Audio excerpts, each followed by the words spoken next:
Hello everybody, it's Wyvern here with a bit of Total War Warhammer 2 tournament action. And this time around, it's going to be the first of 3 group stage games from Shadow Online Gaming's YouTubers Tourney.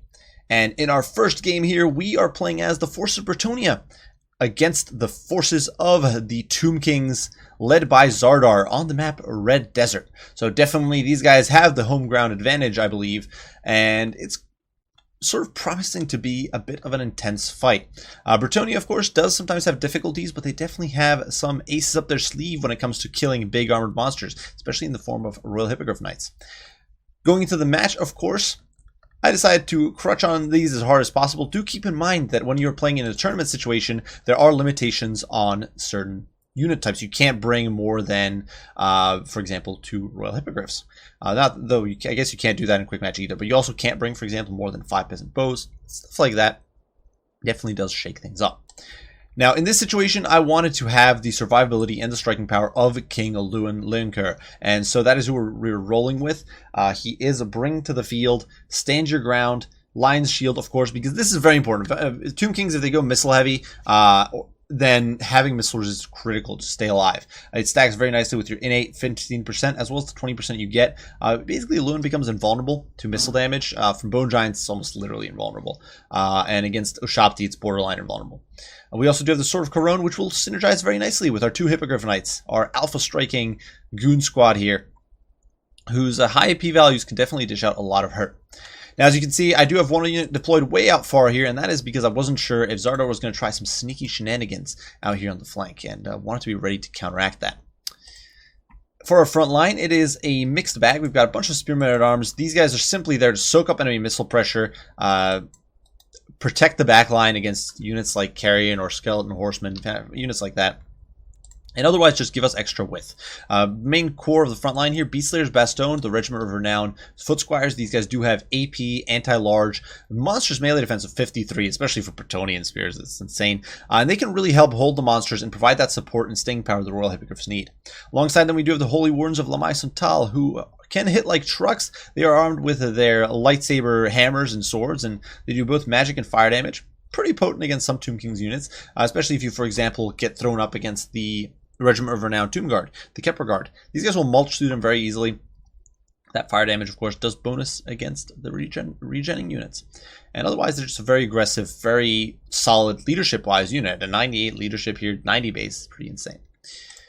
To provide support for our build, we do have a Damsel of Life, and she is running in here with Earthblood as well as Awakening of the Wood, looking to disrupt enemy infantry formations, beat up on squishy skellies, Scroll of Shielding to help protect our troops, Power Stone, and then Life Bloom for that mass heal. I didn't go with Regrowth because honestly, Lewin doesn't need it, and in my opinion, if you play your cards safely, you don't necessarily need a Regrowth. Regrowth is something that's like an old crap card if you messed up.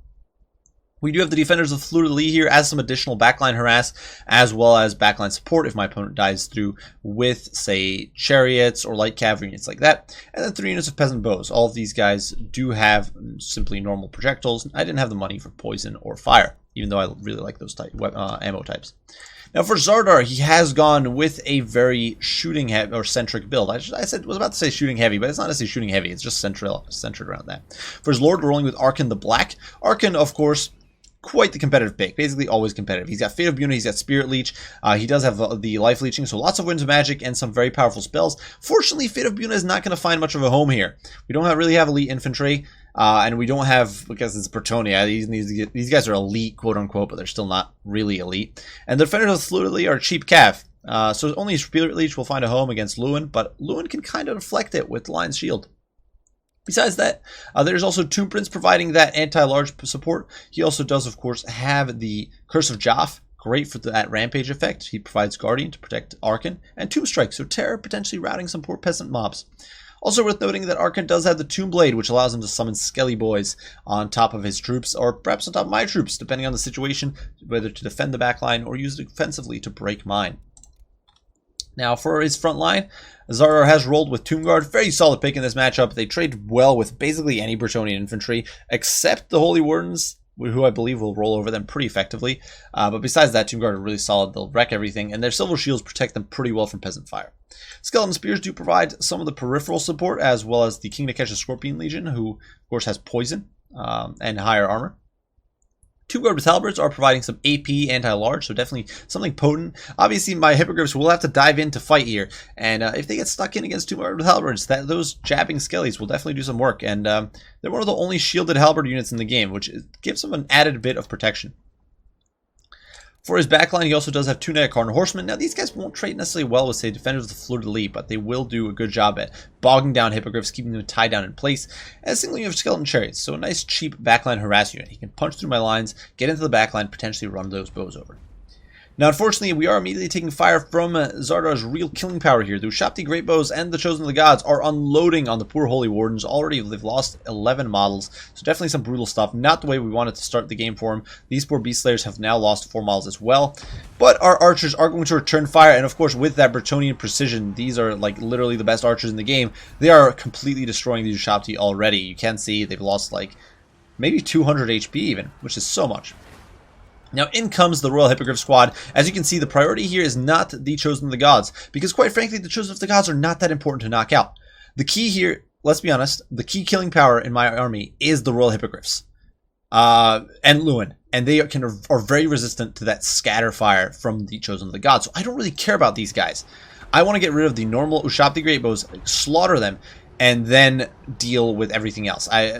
And so, yeah, these guys are the biggest threat to Lewin and the Hippos. Now, we are diving in. Stand Your Ground is going down, providing some support. We also drop the Sword of Corone, debuffing the enemy troops here, just annihilating them. Livre Mortis does provide some protection, but it's not going to be enough for these Brutal Ushabti, who are getting shredded by the Hippos. In the meantime, over here, Nikesh Scorpion Legion does get a slight snare on the defenders, but the defenders don't give a damn. They are pushing onward and looking for the flank. Archers in the meantime are going to start unloading, and Zardar here making a nice play, pushing through with the chariots, but before they can get in too deep, they push through the Beast Slayers, but in comes the Damsel, absolute hero of the people here, blocking up these chariots, or kind of attacking them, and she's going to mess with their AI. You can see the crossfire coming in from all the archers. She's going to slow those guys down. They're actually going to get snared here, and before they can get too far, they're going to get gunned down by Peasant Bowfire. So big win there. I actually think this last guy here getting caught was huge. In the meantime, you can hear accidental Fate of Buno. We actually talked about this with Zardar after the match. He accidentally hit Fate of Buno on King Lewin. So definitely doing quite some work here. Unfortunately, this is a bit of a mistake, but Royal Hippogriffs, Scroll of Shielding does go down and help him, but still, they're getting them all. These guys down to 4,600 HP, these guys down to 4,200, so definitely taking some hurt. And although we have eradicated these Ushabti for most part, and we got rid of those chariots, Zardar is still doing pretty well. In the backline here, the defenders of the fleur-de-lis do jump in, and this is critical because they are tying up the Chosen of the Gods and preventing these Tomb Guard halberds from helping deal with the Hippogriffs. And so the Hippogriffs here are just doing whatever the hell they feel like, massacring these Neocarn horsemen. Lewin is in the pits there, slaughtering these guys, just laying them low. Earthblood goes down, providing more heals. Of course, when you've only got 3 units in the Earthblood, you don't have to worry about it hitting the wrong troops. Though, unfortunately, these Hippos definitely starting to feel the hurt. Hippogriffs have very good melee stats, but honestly, 34 isn't the highest melee defense, and if you get surrounded like this, if you're getting poisoned and debuffed and all that, you will start feeling the pinch, and they're definitely starting to suffer a little bit. So we're going to try to flee here. The Royal Hippogriffs is trying to take to the skies and escape, looking to evacuate the fields here. But unfortunately, their leadership definitely wavering, on the verge of collapse here. Lewin is barely keeping in the fight, but getting hit by a Spirit Leech. Stand Your Ground does go down, trying to keep these boys in the fray. Unfortunately, these Hippos do take off. These Hippos also sort of squeezing out of there. But the arrow fire, trying to save Lewin here.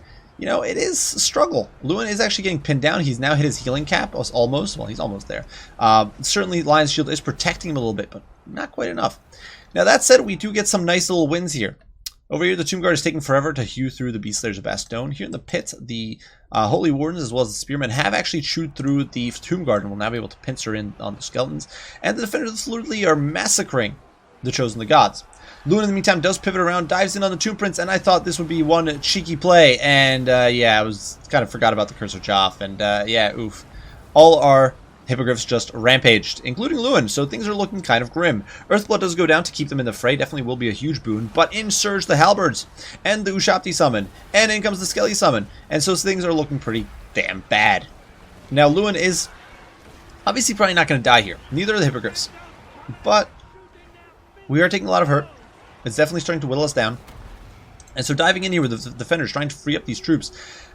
it's definitely a bit of a grim situation. The Hippogriffs here trying to flee down to 6 models. Our spears fortunately trading really well into the Tomb King spears, so definitely a bit of a win.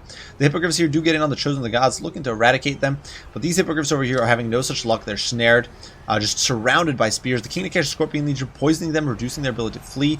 And it comes to Tomb Prince, and the Tomb Prince, you know, he's beating these guys down. They are starting to lose models. These Hippogriffs now down to 5 models, and they keep getting, the AI keeps getting re-dragged back in. In the back line, in the meantime, Spears fighting tooth and nail to try to buy time for the archers. The archers, of course, just reposition, and they're now firing into the backs of these Tomb Guard. Fortunately, we are clearing through these Skelly Spears pretty quickly. The Holy Wardens, of course, ideal for that situation. Really just kitted out for that. But unfortunately, the Hippogriffs rout. And this does have a dual disadvantage. One, well, they routed it, and now they're going to take a bunch of damage fleeing. And fortunately, we do have these Spears here. These guys, champions of the people, 44 kills. And they are holding against all the horrors of hell that the damn Tomb Kings are throwing at them. These guys are not going down without a fight, and they are fighting to the bitter end. But the Hippogriffs here routed, and this actually is a disadvantage that I think a lot of people miss when they're dealing with Brettonian troops or CAF, but Blessing of the Lady only works as long as your leadership hasn't been broken.